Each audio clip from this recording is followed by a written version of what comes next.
سامعین آداب، بھولے بسرے چند فسانے کی ایک اور قسط کے ساتھ میں ہوں احتشام شاہد۔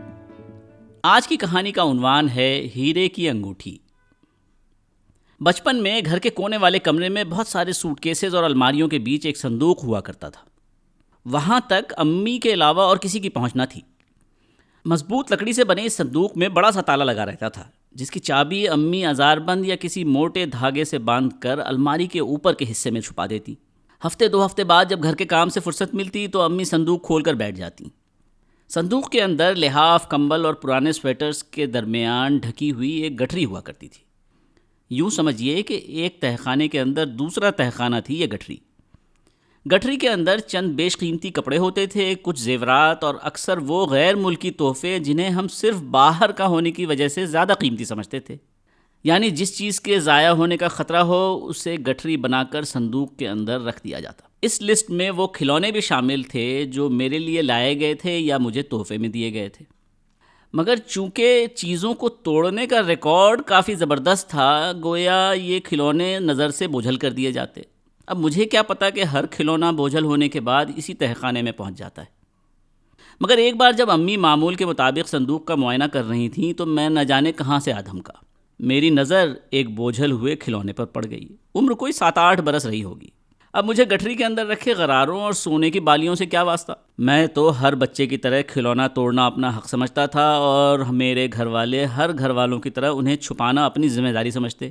بہرحال اس روز میں ایک کھلونے پر قبضہ جمع کر کے نکلنے ہی والا تھا کہ امی نے ہاتھ پکڑ کر بٹھایا اور بڑے رازدارانہ انداز میں کہنے لگیں، دیکھو یہ خاندانی ہیرے کی انگوٹھی ہے جو ابھی میں پہنتی ہوں، مگر جب تمہاری شادی ہوگی تو میں یہ تمہاری بیوی یعنی اپنی ہونے والی بہو کو دے دوں گی۔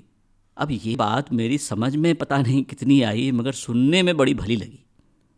لیکن چونکہ کھلونا ہاتھ میں تھا اور بھاگنے کی جلدی، گویا وہاں سے روانہ ہو گیا۔ پیچھے اس انگوٹھی کا کیا ہوا خبر نہیں۔ کچھ سالوں بعد باہر ہاسٹل چلا گیا اور پڑھائی میں مصروف ہو گیا۔ ادھر امی بہنوں کی شادی کے لیے قیمتی کپڑے اکٹھا کر کے اسی صندوق میں گٹھریاں بنا بنا کر بھرتی رہیں۔ اسی طرح سالوں گزر گئے، یہاں تک کہ آپا کی شادی کا وقت آ گیا۔ جب تاریخ طے پا گئی تو میں ہاسٹل سے شادی میں شرکت کے لیے گھر روانہ ہو گیا۔ رات بھر کی ٹرین کے سفر کے بعد جب صبح گھر پہنچا تو شادی کی خوشی کی جگہ ماتم جیسا ماحول پایا۔ بات کچھ سمجھ نہ آئی۔ پوچھنے پر پتہ چلا کہ پچھلی رات گھر میں کوئی چور گھس آیا اور وہ صندوق کا تالا توڑ کر ان گٹھریوں کو لے کر فرار ہو گیا جس میں امی نے اتنے سالوں سے چیزیں اکٹھا کر رکھی تھیں۔ گھر کے سارے فرد رواں سے ہو رہے تھے اور ابو تھانے جانے کی تیاری کر رہے تھے۔ ادھر آپا کہہ رہی تھیں جانے دیجئے، سامان لے گیا کوئی قسمت نہیں۔ دھچکا تو مجھے بھی لگا، مگر پھر اچانک میرا دھیان اس ہیرے والی انگوٹھی پر گیا جو امی نے اپنی ہونے والی بہو کے لیے سنبھال کر رکھی تھی۔ اب انسان کتنا بھی معصوم کیوں نہ ہو، کبھی کبھی مطلبی تو ضرور ہو جاتا ہے۔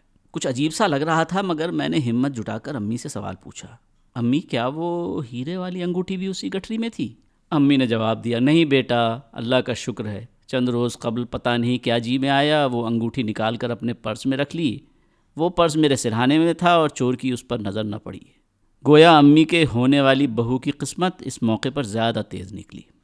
ادھر ابو جب تھانے سے لوٹے تو امی کو لے کر بازار گئے اور آپا کی شادی کے لیے دوسرے بہت سارے جوڑے لے آئے، اور وہ ہیرے کی انگوٹھی آج بھی میری بیوی کے ہاتھوں کی زینت بنی ہوئی ہے۔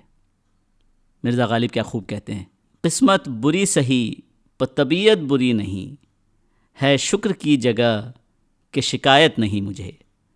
اب اجازت دیں، پھر ملاقات ہوگی ایک اور کہانی کے ساتھ۔ خدا حافظ۔